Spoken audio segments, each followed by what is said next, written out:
E qual que é a relação, você falou do nacionalismo, entre o movimento tenentista e a Revolução Burguesa no Brasil? E até mesmo a Revolução em geral, né? O movimento tenentista é uma nova etapa da Revolução Burguesa, que é a Revolução de 30. Né? As contradições aí elas tinham se transformado em contradições muito agudas. O Brasil estava aí preso, né, digamos assim, numa economia dominada pela especulação financeira, que partia do café, né? E os banqueiros dominavam essa economia, não os cafeicultores propriamente ditos. E esse tipo de economia, totalmente voltado para esse mercado exportador e a economia especulativa, era um obstáculo ao desenvolvimento industrial do Brasil, que já tinha começado nessa época, já estava relativamente avançado. Né? Embora os tenentes, logicamente, nunca tivessem se colocado o problema desse ponto de vista, o que eles estavam expressando na ação política deles era isso, né? Que é o que vai acontecer de uma maneira ou de outra com a Revolução de 30. A Revolução de 30 vai abrir caminho, né, para uma maior industrialização do país. Quer dizer, é uma revolução burguesa e agora, né, eu diria que é o ápice da Revolução Burguesa, porque no Brasil já havia se formado uma burguesia industrial, que é a burguesia típica do capitalismo. Né?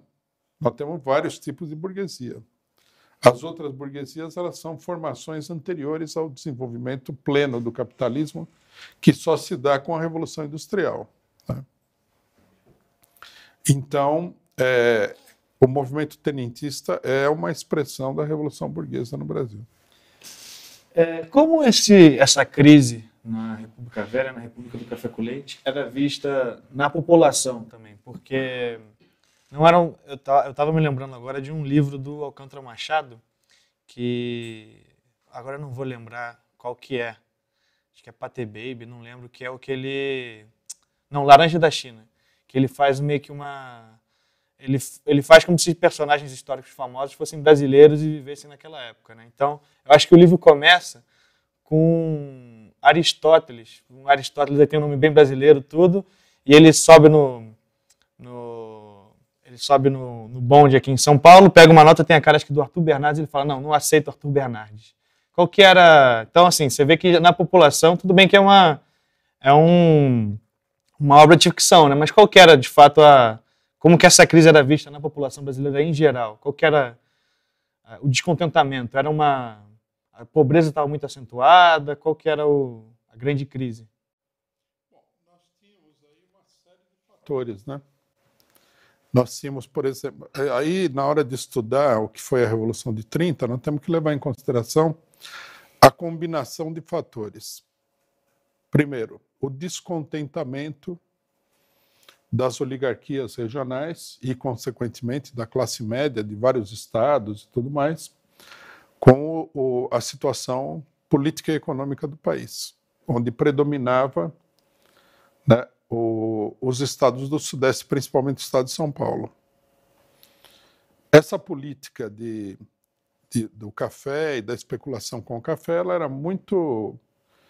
Ela não dava, né, ela deu, durante um período, uma certa abertura para o desenvolvimento de outras regiões. Mas já nessa altura, no governo Arthur Bernardes, ela já não estava conseguindo fazer isso daí. O café estava totalmente em crise, na verdade. Né? A crise do café é uma crise que vai começar quando a produção de café do Brasil ela já não tem condições de ser escoada no mercado mundial. A produção é muito maior do que o consumo. Quer dizer, é uma crise de superprodução do café, que é uma crise de superprodução em escala internacional, que vai desaguar em 1929. Né? A partir daí, você tem o desenvolvimento de um sistema puramente especulativo. O pessoal comprava o café aqui, né?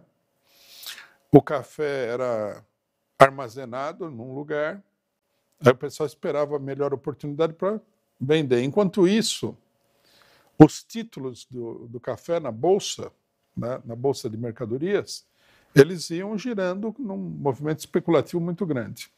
À medida que entra em decadência o café, a economia nacional toda entra em decadência. Quer dizer, o dinheiro da especulação ele não é suficiente para fazer o país andar para frente de jeito nenhum, né?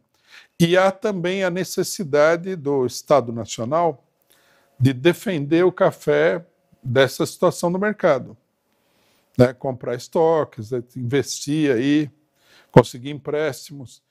Todo esse esquema, que é um esquema altamente parasitário, ele leva a uma crise no Nordeste, no Rio Grande do Sul, né? Então há uma insatisfação muito grande, nacionalmente falando, com a política do café.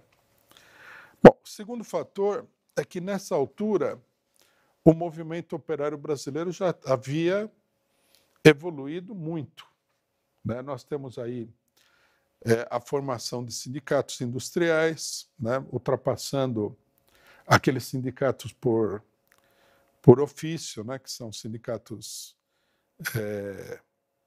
muito atrasados do começo do sindicalismo. Nós temos aí as grandes greves desses sindicatos.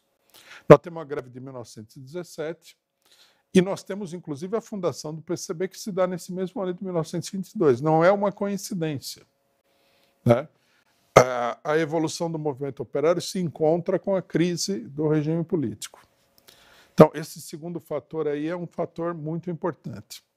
Bom, e o terceiro fator é que a economia do café estava a ponto de... estava numa desenfreada especulação, estava a ponto de explodir, né? Então, esses fatores todos geravam um clima de descontentamento muito grande, né? Não é um raio em céu azul os militares se levantarem aí, né? Fazia parte da situação. Já o regime político estava muito desmoralizado. Já todo mundo falava, os militares vão falar disso daí, o voto de cabresto, o voto de bico de pena, eleição que dá sempre o mesmo partido, isso aí é... né? Você pode disfarçar como você quiser, mas... Hoje em dia a gente tem o caso dos partidos que têm sempre a mesma porcentagem nas eleições. Não importa a campanha que fazem.